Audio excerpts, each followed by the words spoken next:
Ralph Covert here. Today in songwriting, I want to talk about the journey from the smallest piece of a song to the complete song itself. I kind of break that up into, I guess, the different pieces, the different sizes of pieces that make up a song. One of the things that's amazing about songwriting is that we take the kernel of an idea and somehow, through alchemy, through songwriting, turn that into this whole piece that contains emotions and story and music and touches people. And there's a lot of tricks and tools of how to do that. And today we're going to look at some of the physical structure of the song to help you better express the ideas that you're trying to get across in your songs. So, what is the smallest piece of a song? Got to start small, build from there, right? Well, you could say an idea, you could say a chord, you could say a chorus, you could say lots of things, but if you take it down on a really granular level, the smallest piece of a song is a note. Now, for the sake of this discussion today, I'm going to be thinking of a kind of the linear structure of a song over time. I'm not going to be thinking vertically, about harmony and stuff. So let's just start with that note. I'm not really worried about the pitch because the pitch has to do with the harmony. I'm worried about the structure. So how do you define one note? How do you describe one note so that we know that it's different than another note? Well, again, setting aside pitch for another video, the difference between one note and another note is what kind of note, how long that note lasts, right? It could be a quarter note, a half note, a whole note, eighth note, a 16th note. In simple terms, the bigger the number, the faster the note goes. So an eighth note would be ta ta ta ta ta ta versus a quarter note is ta ta ta ta. A half note is ta ta ta. So a note, first element. What is the next biggest part of a song after a note? We put a bunch of notes together, and you might think, a phrase, or we're thinking in structure, right? So within measuring a song, putting a bunch of notes together, you get a bar, also called a measure. I'm going to use the word bar because we're going to be measuring all the different sections, and it'll get a bit confusing if I use it as a verb as well as a noun. So a bar is the next biggest piece of a song after a note. Now, how do we measure different bars? How do we tell them apart? How do we distinguish them from each other? Well, by looking at a first level with a note, we said, what kind of note? So that's the first thing, is what kind of note are we counting? And the second, how many of them are there, right? So those are the two pieces of information we need to define a bar. How many notes and what kind? What do I mean by that? Well, if we're counting quarter notes, then we might have a bar of 4/4 time. 4/4 time is kind of your standard basic building block of Western music. That's why they're called quarter notes, because there's 4 quarters in that measure. Okay? So your basic building block bar or measure is a measure of 4/4 time. Again, 4 quarter notes. You've seen those numbers, 4/4 in that case. So let me show you what that sounds like. So a quarter note is counting note ta, ta, ta, ta. I assume everybody can count to 4. If you can't, I've got a separate video on counting. I'm kidding, no I don't. Okay, so you can count to 4. 1, 2, 3, 4. 1, 2.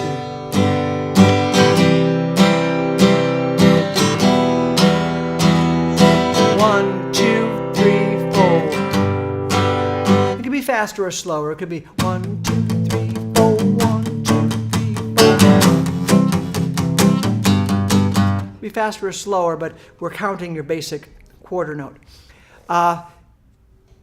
You can vary the kinds of notes you're counting. You can count half notes instead of quarter notes. So you could have a half note last twice as long as a quarter note. So instead of 1, 2, 3, 4, it'd be 1, 2, 3, 4.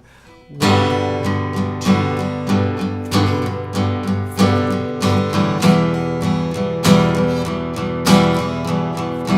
So you can vary the kind of note you're counting on the bottom.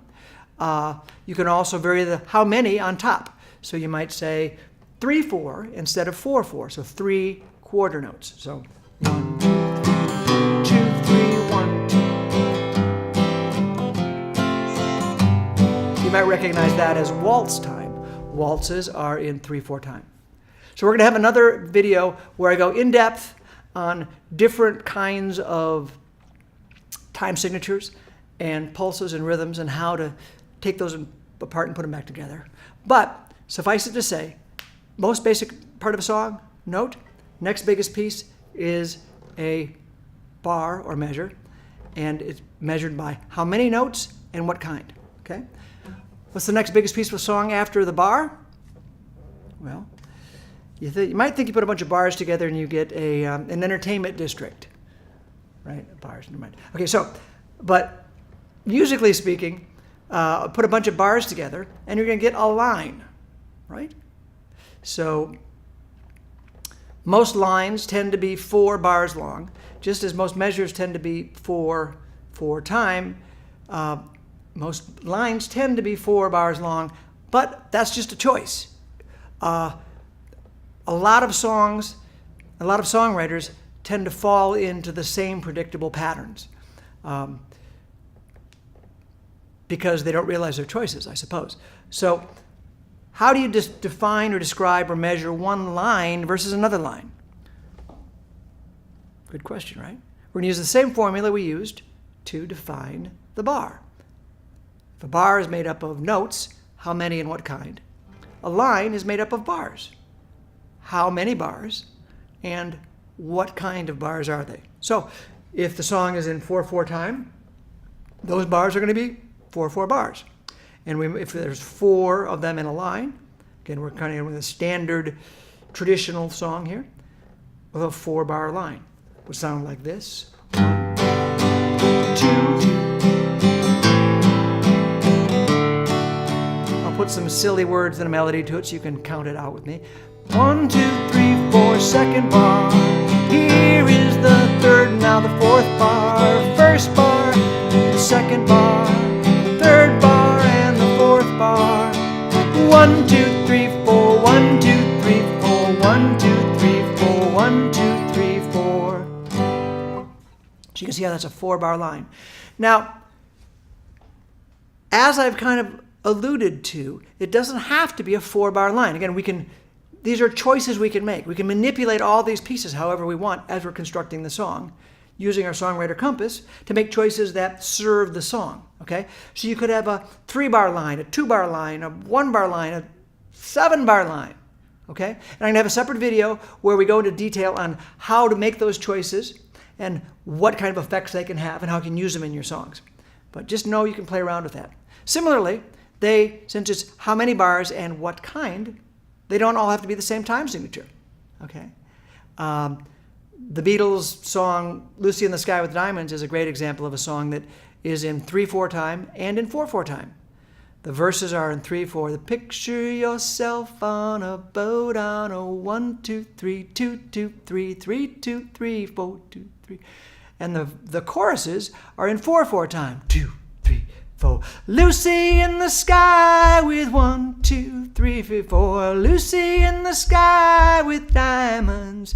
It's one of the things that makes that song so unique and interesting to listen to is that the verses are in one time signature, the choruses are in another. You can play those games. You can also insert a line, 1 bar in a line can be different than the others. Again, if it serves the song. And I will, in further future videos, go into depth about how you can do that and playing around with those kinds of choices. But know that smallest part, a note. What kind of note? Next piece, a bar.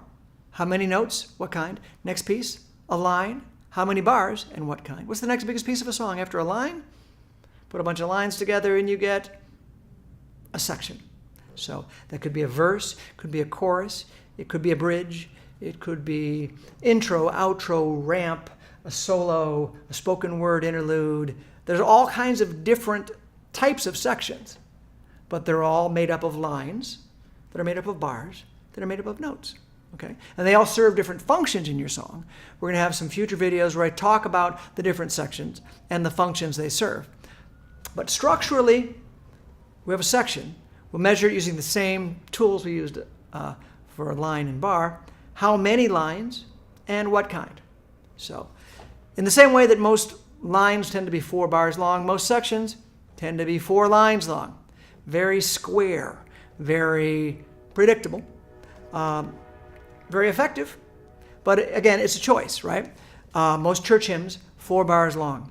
4 lines, 4 bars long, 4 lines long. Most folk songs, most rock songs. The blues tends to be in a 12-bar structure. You've heard of 12-bar blues? It's a 12-bar phrase, okay?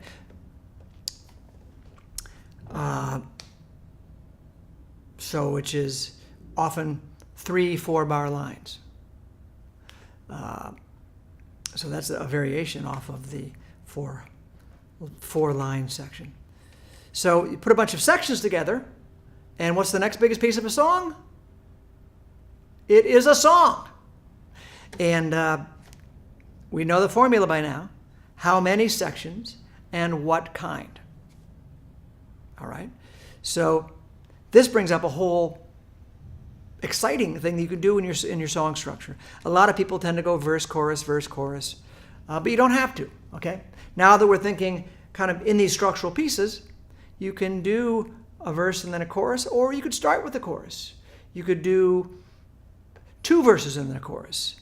So you see how we're starting to manipulate what kind of section and how many, and then, where do you put them, right? So there we have it. We're taking a song from the note to the bar, how many notes and what kind, to a line, how many bars and what kind, to a section, how many lines and what kind, to a whole song, how many sections and what kind. Happy writing, and we'll see you soon for more songwriting. Till then, I'm Ralph Covert. Like my page, subscribe to more. We'll see you soon.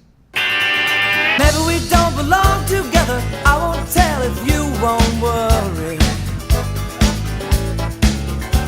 There's time enough for time to tell what's going on.